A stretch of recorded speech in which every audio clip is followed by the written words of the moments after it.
Hey, welcome back to ClearSpot. SCADA string-level anomalies can hide a board-level revenue leak on a 30-plus megawatt site. If you think this is just another software pitch, it is not. This is an audit process for asset managers protecting ROI. Here is one concrete defect: a single underperforming string with thermal contrast and a flat current trace. Zooming into the exact issue reveals a dashboard trace that proves the anomaly in real time. Translate the physics into money and time. A tiny yield loss compounds across a 30-plus megawatt portfolio and steals O&M hours every week. Point 1. What the team sees is a localized dip in production on a single dashboard chart. Point 2. What SCADA misses is the cross-correlation with thermal and string-level anomalies that indicate a systemic issue. Point 3.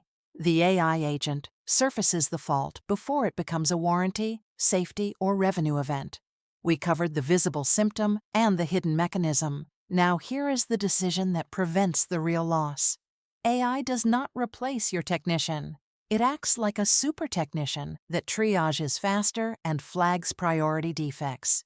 It gives the asset manager a ranked action list with clear evidence to act on today. What used to take days of manual review can be narrowed to the right faults in minutes. In the free SCADA Ghost Fault decision tree, we break down the exact thresholds, escalation rules, and handoff logic behind this audit. Fixing this leak is important, but the next defect is the one that can take an asset completely offline. Stop guessing your yield. Get a portfolio audit at ClearSpot AI. Share, and subscribe for more solar insights. ClearSpot, smart device, smarter decisions.